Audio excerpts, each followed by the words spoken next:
The holidays mean more travel, more shopping, more time online, and more personal info in more places that could expose you more to identity theft. But LifeLock monitors millions of data points per second.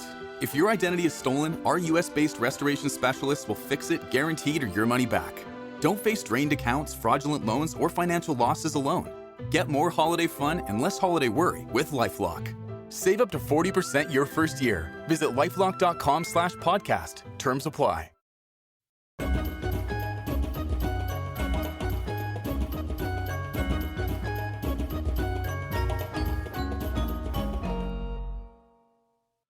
Hey everyone, Dan here.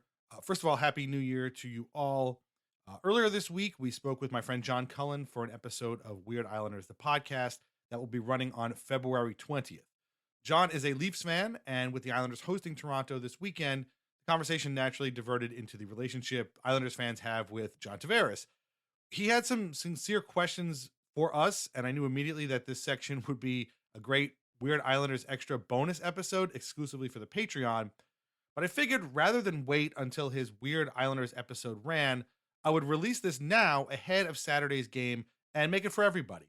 So please enjoy this Weird Islanders extra episode with John Cullen and listen to any of his podcasts. Broomgate, A Curling Scandal, What Is a Jeopardy Podcast, the PDO Cast, and Block Party. And look for his curling coverage on CBC during the Olympics. He also has a book coming out called Curling Rocks, so check that out in February. For more Weird Islanders extra bonus episodes, sign up for the Country Club tier at patreon.com/IslandersAnxiety. And thanks for listening. Let's unpack it a little bit. I know that this is painful for you guys or whatever the case, but like, was it just because I can never quite figure out, like, the guy's made his way to UFA. He's entitled to go wherever he wants. This happens all the time in sports. Was the anger because he said, like, I'm 100% coming back to the Islanders? Like, what was the anger, like, truly coming from? Because it wasn't just a, like, fuck you, you used to play for us kind of thing. It was like people wanted to kill his family and stuff. It's actually a couple of things, and you're almost there. You're half right there. So the first thing was that, you know, this guy gets drafted first overall in 2009, sure, and he's our savior. Like, he's our guy. This is the guy that we're building the team around. And what's funny to me is, like, he gets a lot of, you know, grief for being a very robotic person, you know, especially in front of the cameras and stuff. But, like, that robotic personality was perfect for the Islanders because they were a complete circus, a gong show, if you will, all around them. And so having this one guy, he was like 18, but he was like the rock of stability, made him perfect. And for 9 years, he did everything the Islanders asked of him. He was the captain. He scored playoff goals, huge playoff goals. He was everything they asked of him. And throughout the entire time, and so I wrote a thing for Lighthouse Hockey, the blog that we're posted at, called the John Tavares Free Agency Encyclopedia. And it started out as kind of a joke because he was on air on Sportsnet Radio, and he was in the middle of the summer. He was there to, like, train. I think he does, like, the BioSteel, you know, training thing. And he was taking in a Blue Jays game, and he was on Sportsnet Radio, and it was this complete softball interview. And at the end, the host was like, so, you know, when you sign with the Leafs in 2 years, yada, yada, yada. And Tavares was like, well, I wouldn't be so sure about that. I love where I am. I love Long Island. I love playing here. I want to win here. And I thought that was kind of funny. And then 2 days later, he did an interview with our friend Arthur Staple, who was with Newsday at the time, and said the same thing. Like, the title, I think, was John Tavares has no reason to leave Long Island. And then there was another interview after that. So I put them all together in an article, and it said, you know, the complete encyclopedia of John Tavares telling the Maple Leafs to get lost. And the idea was, like, I would keep adding to it every time he would say something, and then eventually he would sign. We'd all have a good laugh about it. That was the summer of 2016. 2 years go by, and I got 3 volumes of this, 94,000 words of him basically saying, I like it here. I want to stay here. I want to win here. Right up until in January of 2018, they went back. They announced that they were going to play more games at Nassau Coliseum. And he was, like, visibly excited about this. Like, he could not wait to get back to the Coliseum. The Barclays Center experience didn't really work for everybody. And so he was super excited. And it seemed at that point that he was going to come back. They hire Lou Lamoriello. They hire Barry Trotz. All of this is done for his benefit. He apparently, his agent, either he or his agent, I'm assuming it's the agent or somebody from the Tavares camp, said, like, don't trade John. John doesn't want to be traded. He doesn't want a team to like kind of give up assets for him or whatever, which has rankled a lot of people. And so we all kind of thought he was going to stay. Every insider is like, he loves Long Island. He wants to stay on Long Island. He's just going through the process. He's a big union guy. He wants to kind of like see the whole process through. And then all of a sudden it was like radio silence. And the next thing you know, he's gone. And so that's the process. It's like him. It started out him saying, I want to stay. Then him sort of going radio silent. And then he's gone. And all of a sudden we are left with like, oh, what, like, oh, they signed Leo Komarov. Oh, great. Ended up working out for them, but we just didn't know what to do. And so that anger has just continued. I see. So what you're saying is that it's like very irrational. Oh, of course. Okay. Yeah. Just, I mean, obviously it was irrational, like to the extent that it was done, but I just like what athlete, I mean, most athletes say like, oh yeah, I love it here. I'm going to stay, right. You know, and then don't. So it just like, I guess it's obviously I'm not coming on an Islanders podcast to say you guys are fucked and this is stupid or whatever. I'm not saying that. I just like, to me, the vitriol felt such a degree that I was like, is there more to it that I'm not seeing as a non-Islanders fan? Because as just like a Leafs fan or just like a hockey fan in general, it seemed perplexing. And so, yeah, I'm going to be honest, Dan, you haven't really given me any reason to believe that it's not just like you guys kind of went crazy a bit. We did. And we still are. And I mean, we're recording this a couple days before their first game at UBS Arena this season, and he'll hear the boos again, and it'll be great. We'll have a great time talking about it. Yeah. Because we love it, and it's now a feather in our cap that we are like a fan base that gets its fangs out like that in such a way that the mayor of Toronto had to like wrap his arms around Tavares and name a day after him, the day after the Islander fans just were mercilessly heckling him. Don't get me wrong, I loved it. I mean, hockey needs more of it. Hockey's hockey's too staid and pretty boring. And obviously John Tavares is like among its most boring participants. So it's definitely another level of that for sure. But it was just, all of it was very funny to me. But I love it. I mean, I think it's great. I think, go crazy. It is great. And it's so funny that, because like you say that, and like a lot of people in hockey media say that. And then like when somebody does it to one of their baby boys, it's like a, you know, Darren Drager's basically like, I'm calling the Nassau County Police. This is unbelievable. Wow, like Darren Drager is a piece of shit. So that's so fine. Exactly. And but I do think the one thing that is really hard to get across to anybody, whether it's a Leafs fan, whoever, it's when it's really hard to overstate how shaky the ground the Islanders were on. Yes. Before that they won that draft lottery. Like the Islanders were essentially every night. I say it all the time. Like when I was growing up, when I was in high school in the the aughts, like I went to bed every night. And I did not know if the Islanders were going to be there in the morning. Like I had legitimate nightmares of myself at my kitchen table, flipping the newspaper over to the sports section and seeing the front cover being like Islanders headed to Kansas City. And so they draft this guy. And he understood all that, and he made it known that like he understood the mission that he was on was to be like this guy.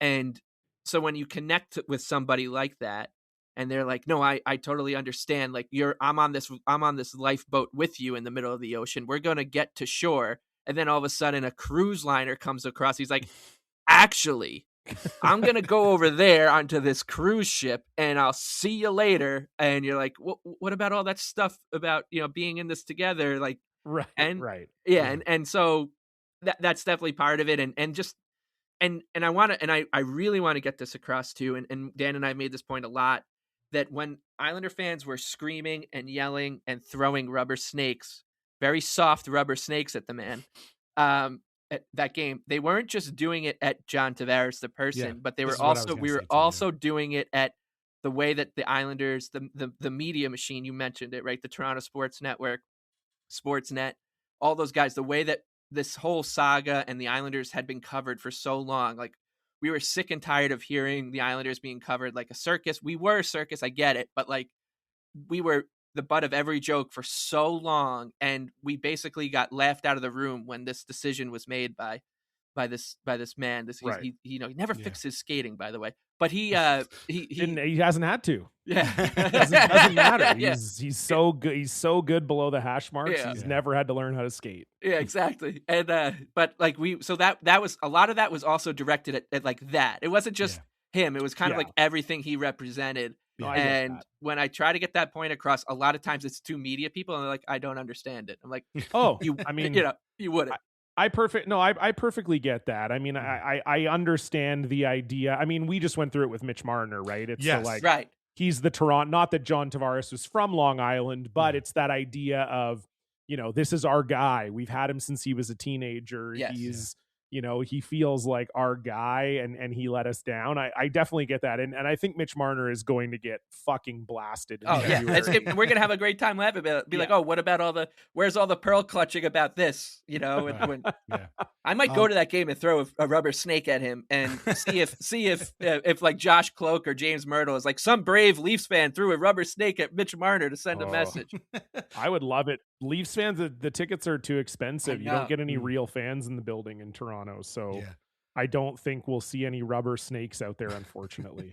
What a shame. Mike brings up a great point. This is what I should have mentioned before, was like in that Tavares encyclopedia, it was basically 3 years of everybody coming out of the woodwork saying like, the Islanders suck.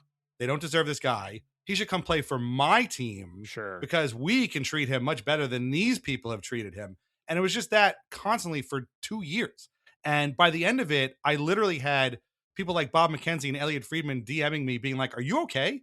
Because like I couldn't take, like my mind was literally unraveling. And to the point where somebody, a playwright here in New York City, and this is not a joke, by the way. Not a joke. They took a lot of things that we said on our podcast and other things people had said, like comments posted at Lighthouse Hockey and other blogs, and made an off-Broadway play about the John Tavares free agency defection. I saw it with my own eyes. Yeah, and Mike saw it. He went to go see it with his own. He talked to the playwright. It only ran for a few days here in New York City, and because it was so insane that like, and what's funny, it got written up in the New York Times and Vulture, and like they were saying it's like about toxic masculinity. And we had listeners being like, what are you talking about? Dan and Mike are the exact opposite of toxic masculinity. What the hell are you talking about? It had nothing to do with that in terms, I don't know what the Times was talking about, but it was like, there was so much that we were so angry about that he was one part. He was obviously a big part of it, but the entire Toronto media machine and the hockey media machine was a really kind of a bigger part of it. And it just made it, every single day was another podcast or another tweet saying like, this guy's got to leave, and people saying, no, he's not leaving. And then he left. And like I said, and the way he left, the bed sheets photo, like I've said it before, like I don't think he regrets going to Leafs at all. In fact, obviously it's been very lucrative for him, but I think in a private moment, he may regret that picture, because if he doesn't post that picture, I don't think the vitriol from Islanders fans is half what it ended up being. Well, and it's funny because like Toronto went through their own thing of that sort of with Kawhi Leonard. Not that he was ever like a dyed-in-the-wool Raptor, but obviously he comes to Toronto, they win a championship, and then he goes home to Los Angeles. And there was some element of like Kawhi leaving didn't feel as hard on the fans, because it was sort of like, well, yeah, he's going home. Like it makes sense. You know, what player doesn't dream of, I play for my hometown franchise, I get paid hundreds of millions of dollars to do it. What a dream. You know, it was like, it felt like everybody on some level, even if they were pissed at Kawhi or upset or whatever, on some level, they were like, we get this, you know? And it seemed like with the Islanders fans, it was like the other way. It was like, you're going home? You're going home? You fucking wuss. You little baby. And then, like you said, the pajama photo didn't help for sure. But that was just us saying that. Everybody else was like, oh my God, this is so great. I mean, he did it on Canada Day. Like it was like, Mike and I were at an Islanders game, an Islanders-Oilers game in Barclays Center. We met a very lovely couple from Toronto. They were in town. They wanted to see a game. They came out to the Islanders-Oilers game. We made friends. He sent me copies of the Hockey News that had like Islanders stuff in it. That day he emailed me like exulting about how wonderful it was that the Leafs signed Tavares on Canada Day. And I was like, oh my God. And it was just like the whole world was basically telling you were a huge piece of shit. And the best thing that happened to me at that time was like a week later, my family and I went on a Caribbean cruise, because had I been here like taking in all that stuff, I probably would have been ended up in a mental institution. Yeah. Thank God I was on a beach somewhere because I love couldn't it. take it. And now a word from our sponsors. VintageIceHockey.com. Over 100 classic hockey logos on t-shirts, jerseys, hats, mugs, and more. Long Island Ducks, Albany Riverettes, Danbury Trashers, Kentucky Thoroughblades, and so many more. Plus a full line of Islanders Anxiety merch with our portion of the sales going directly to the Center for Dementia Research. These incredible items cannot be found in stores, so shop VintageIceHockey.com today. Relax, sit back, and enjoy wine from The Pinot Project. Rosé, Pinot Grigio, or a Pinot Noir that was named a Best Buy by Wine Enthusiast magazine. These wines are delicious, affordable, and available at area wine shops and at UBS Arena.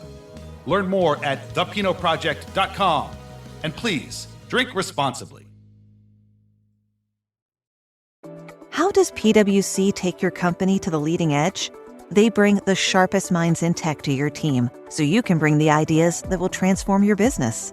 They're passionate about your industry, so you can walk into any room with every advantage. And they're with you every step of the way, so you can know you're headed in the right direction. PwC builds for what's next, so you can get there now. Get started at pwc.com/us/leading edge. I had that dream again. My small business needs to hire, but I don't use LinkedIn, and I hire an energy vampire. But also, they're a literal vampire. And suddenly, my team is spending all their time sharpening wooden stakes and buying bulk silver and rehearsing ancient chants, and then I wake up. Don't let hiring nightmares ruin your dreams. LinkedIn Jobs' new AI assistant takes insights from over 1 billion professionals to create a short list of the best fits for you. Post your job for free at linkedin.com/quality. Start hiring today with LinkedIn.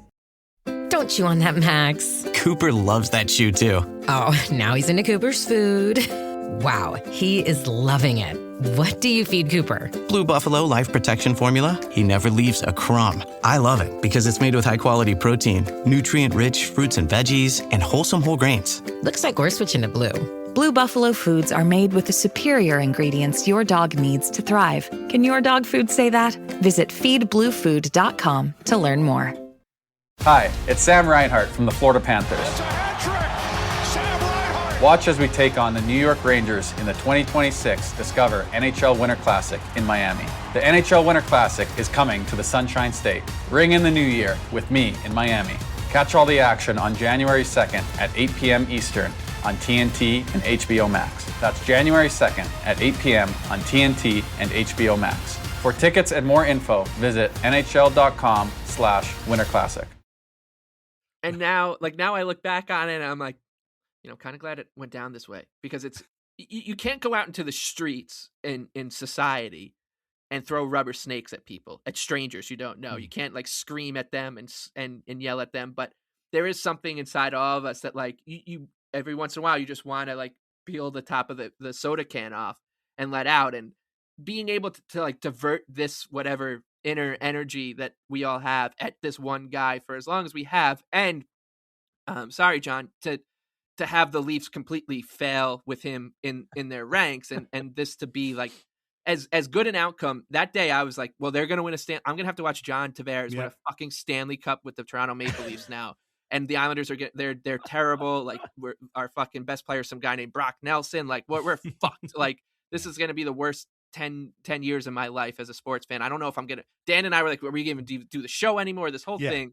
And it ended up going so well. Obviously there's been like, it's been a roller coaster. We have a big episode every season when the Leafs get our Leafs elimination episode is one of the favorites of our listeners. I'm not kidding. We do a whole side I believe bit. you 100%. Yeah, we do a side bit called Master Leaf Theater where we do dramatic readings from Luke Fox or James Myrtle and all this other stuff, and so like in a really weird way, and this is something we'll look back on and dissect when he actually retires. And I do think it's turned into something more beautiful than painful for us because of how it's gone and is going. Hopefully, knock on wood, the worst case scenario doesn't happen. But I do feel that way, and I was at that game. I was at the game when he returned to Nassau Coliseum. I will never forget that night and just screaming. As you know, Dan knows and Islander fans know, like I got into a shouting match with the Islanders CEO at the time during the middle of the national anthem. Like the fact that I got to like enjoy that night, and it's such a unique thing to be able. And I'm sure Leafs fans will feel the same way when the ones that can afford to get into the building when Marner comes back. that catharsis was a joy. It was an absolute joy. And then to see the reaction and some people calling for us to be arrested and the franchise to be shut down and like whatever. And then half the world being like, that was the coolest thing I've ever seen. I'm truly grateful that I got to be a part of that. And it's, turned into this. And as you can tell, you said the word unpack. There is a lot to still unpack. We haven't even scratched the surface of all this yet, right? Like, and I love it. I love it. Now there's a swimming pool that he walked around that Islander fans despise talking about. Oh my God. I mean, is there a world? And first of all, I should say this, like, I do feel it a little bit with Marner. Like when all the shit went down this offseason, then obviously, or like last playoffs, the Leafs go out getting pounded by Florida. Marner's screaming at the bench to wake the fuck up. When he's had so good. I was so proud of Mitchie. That's my guy. He's had another horrible playoff run. Oh, that was so good. We're all trying to find the guy who did this. Yep. Doing that to the Leafs bench. And I said to my wife, like, once he ended up signing with Vegas, and then he said really dumb shit. Like, Mitch's problem is, like, I don't think he's a super smart individual. I also think he's gotten a shit ton of bad guidance from his idiot father. But, hey, we're big Paul Marner guys on this podcast. I bet you are. I bet you are. But it was like, him saying like, oh yeah, I was asking Mark Stone at the Four Nations in Vegas. It's like, why would you say that? Are you stupid? Right. But I said to my wife when all that was going down, I was like, he's actually unlocked a new sports feeling for me, which I didn't know that I had, which was like, I've obviously been super mad and upset about sports many times. I mean, I cheer for the Leafs like constantly, basically. But that was like the first time where I'm like, I think I hate this player. Right. Like I hate looking at him. I hate him. I hope he has no success ever in his life. I wish all of the worst possible things to happen to him. And obviously there's been players over the years I don't like, but like that's the first time where I was truly like, I hate this guy, which was kind of fun. I'm like, I'm 40. I'm unlocking a new sports feeling. So I can... Welcome to our world. Yeah. You go from loving the guy to now you can't stand the sight of him. Like, that's just what we live in. Tavares scored that overtime winner against the Panthers, gives the Islanders their first playoff series win since 1993. I was born in 1990, so the first playoff series win of my life. Yeah. And I cannot watch that highlight really because I'm like, I fucking hate that guy. I'm like, once again, I'm baying for blood. The fangs are out. I'm like scratching my TV. I turn into something. I'm like Jekyll and Hyde. I turn into something completely different.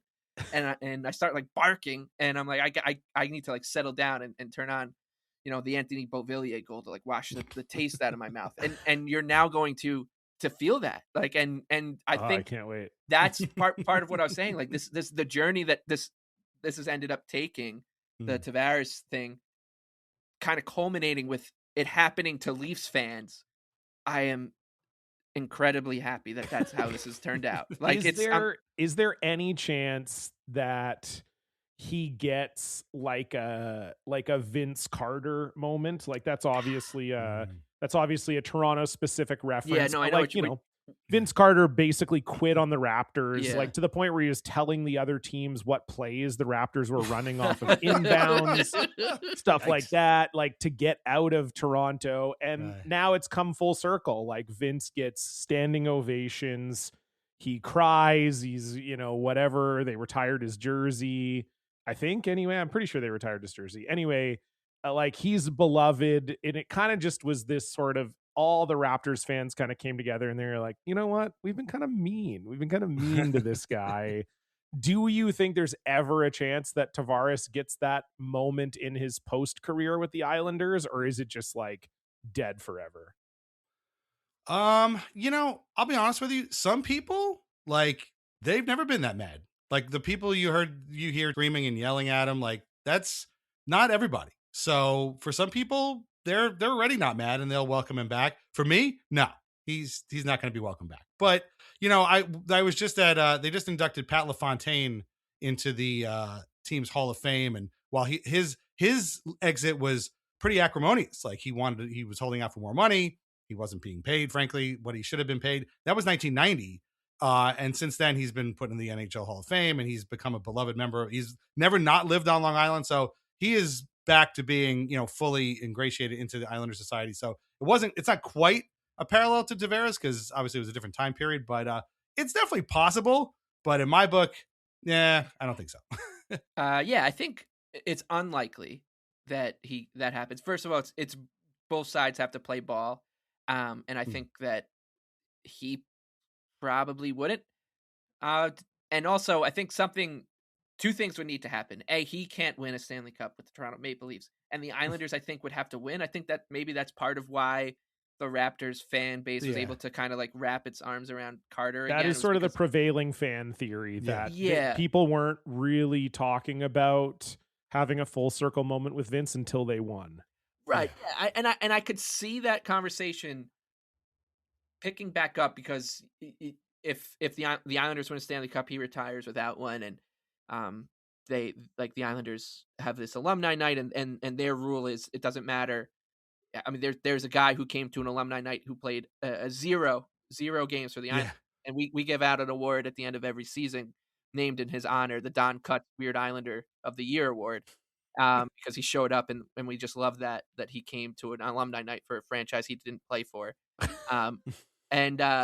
So like but the standing rule is if you were part of the Islanders, you're allowed to come. And if he honestly is brave enough and is able to put his tail between his legs like that and show up and wants to like get drinks with his buddies from those teams that night, or they're doing they're honoring that team that won that playoff series, and he shows up, I'd actually give him a little bit of credit for doing it and standing there, because he would still get booed. But I do think if the Islanders win a Stanley Cup and for some reason the stars align and he's like, yeah, I'm coming back, I do think that it would be more tepid, right? And you'd think, just because the Islander fans would be like, well, we got the last laugh because we won, you didn't. And, yeah, I mean, he signed with the Leafs for 4 more years and they stink, so he's not going to win probably with the Leafs. So there is that definitely. Right. I think that's probably a good way of thinking about it. I mean, I will say that, again, I think part of this comes from the fact that he has basically no personality, but like he has pretty much the whole time taken it like a champ. Like he has not really been like, I can't believe they're doing this to me or whatever. He's been pretty consistent in the messaging of like, yeah, I get why they're doing it. And, they're passionate fans and it totally makes sense. So I think he probably has a little bit of that working in his favor too, where I think an Islanders fan, if pressed, would admit that like it hasn't been a two-way street. Like he's just kind of taken it on the chin. Yeah, sure. And I don't think Islander fans would ever say otherwise too. I think our problem with the reaction from that night and what has transpired since, and the fact that he still gets heckled, and we still hate the Maple Leafs with such an undying passion. It's not about his like post Islander career and anything like that, or any disrespect he's shown towards the Islanders since. But it is now, that is once again that vitriol, that specific vitriol is aimed at the water carriers who work for the rights holders and the Maple Leafs industrial complex, who show up and thumb their noses at Islander fans and kind of like laugh at us as like the unwashed.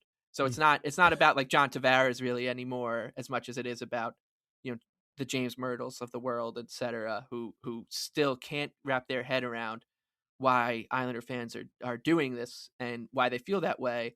And I am truly looking forward to the Marner return game, where they are patting Leafs fans on the back for showing passion, for booing him after 10 years or whatever it's been, after making us out to be some of the worst people on the face of the planet for the way that we acted that night.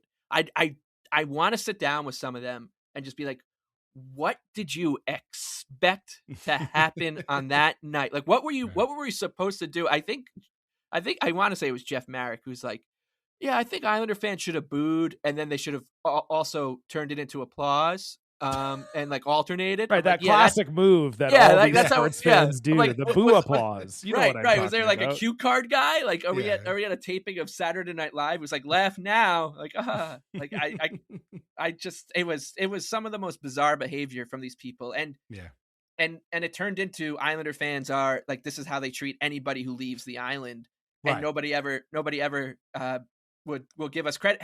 If you come to Long Island and you willingly, like, we've had so many guys who are like, I'm not going to the Islanders. I know I'm contractually obligated to play for this team, but I'm not showing up on Long Island.